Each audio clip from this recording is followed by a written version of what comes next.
All right, so we want to talk about geometric sequences today for a little bit. So yesterday, day before, we talked about arithmetic sequence. Arithmetic sequence is where you're adding something to get the next term, right? Geometric sequences are when you're multiplying to get the next term. Okay? So you see here it says geometric sequence is a sequence with a starting value A and what we call a common ratio. So that common ratio, we'll talk about why it's a ratio here in a little bit, is what gets you from one term to the next, and then from that term to the next, and from that term to the next. Okay? So it's saying if we call the common ratio R, and our first term was A, then we take R and multiply it by A to get the next term. And if AR is our second term, we multiply that by R again to get the third term. We get R squared. Okay? And it's called a common ratio because if I take this term, so I'm always going to take the term to the right and divide it by the term to the left. So if I take AR and divide it by A, what do you get? What happens to those A's? It just leaves you with R. They cancel out. So now let's go to this one and compare it to that one. If I take AR squared and divide by AR, what are you left with? Well, think about it. So this is A times R up top and A times R on the bottom. So it leaves you with just R, right? What if I take A times R to the third and divide by the one before it, which was A times R squared? Yeah, you get, so the top is A times R times R times R. The bottom is A times R times R. Pirate. R. And you're left with just R, right? So the idea is that if I take two terms that are back-to-back, consecutive terms, and I divide the one to the right by the one to the left in the list, I will always get R, which is our common ratio. That's called a geometric sequence. You can write any geometric sequence using either technique, recursive or explicit. Okay, the recursive definition is there. You start with A, and then as your initial conditions, that's your first term, and then the next term is the previous one times R. That's the process that we just went through. Okay. So this says that, and I like to read this as, they call it A sub n, but the way I like to read it is the next term is the previous term times R. Okay?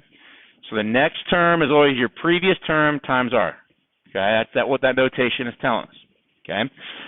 Remember, an explicit formula tells us what a specific value is in each position. So this here, remember the recursive, if I want to know, let's say the fifth term,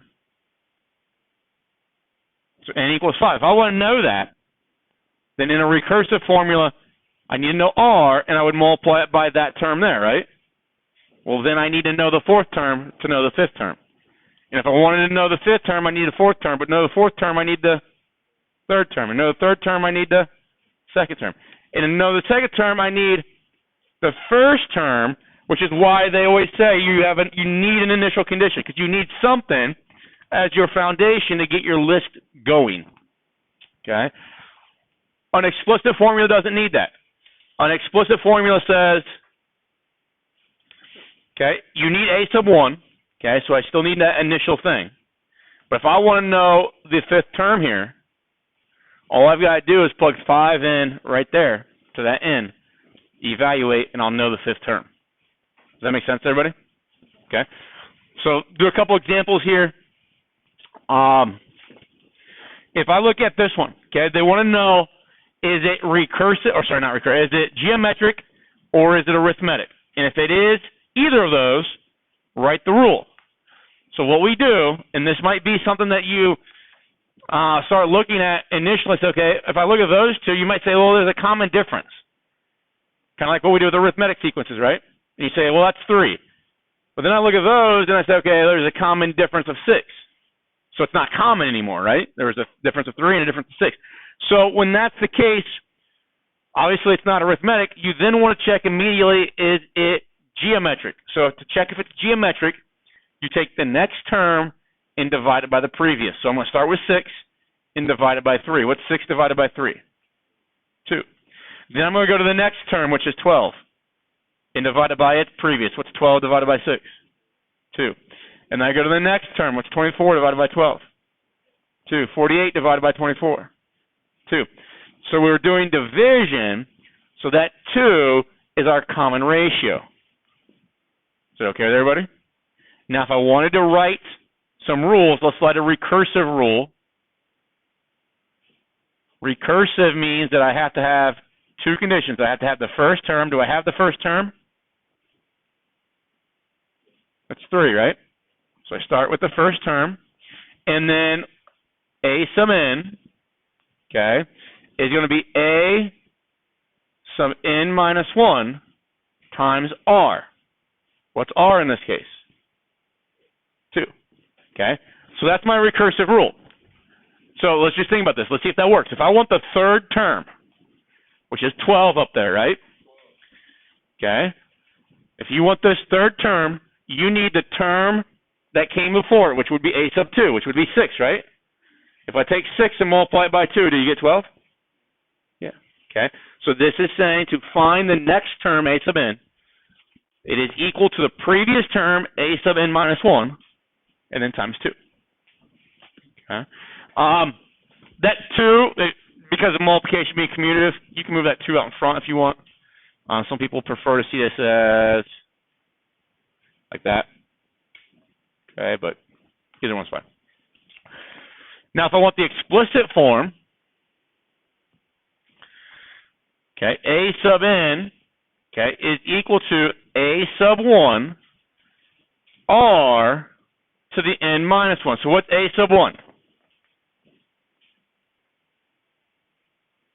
It's 3, right? It's the first term still. Okay. R is 2. Okay. And then it's always raised to the n minus 1. And what we get here is a formula that is now exponential. Okay. But think about this. If n is 1, which right now, let's just look at this list here. That's when n is 1. That is when n is 2. N is 3. N is 4. N is 5. Let's see if we plug into this, if we can get those things. If n was 1, I'd have 3 times 2 to the 1 minus 1. What's 1 minus 1? 0. What's 2 to the 0?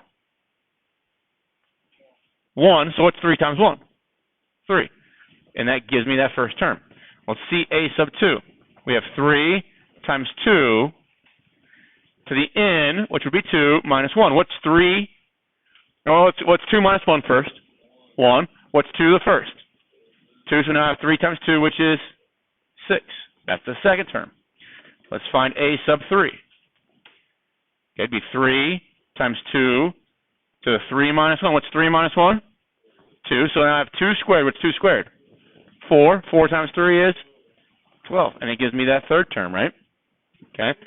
So we've got, going through 3 terms, gives me pretty good evidence that that is the correct formula as an explicit formula. Okay. Now, use the recursive formula and tell me what the 1000th term is. Can you do that? You can do it, but it's going to take you some time, right? If I take the explicit one and ask you what's the 1000th term, you say 3 times 2 to the 99th.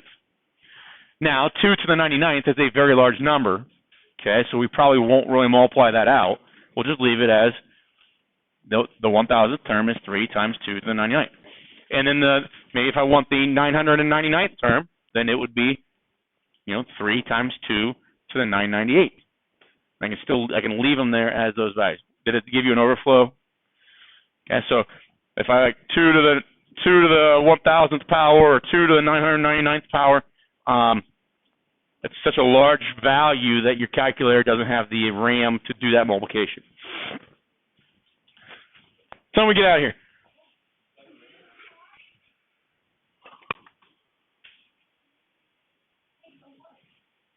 We'll stop there today.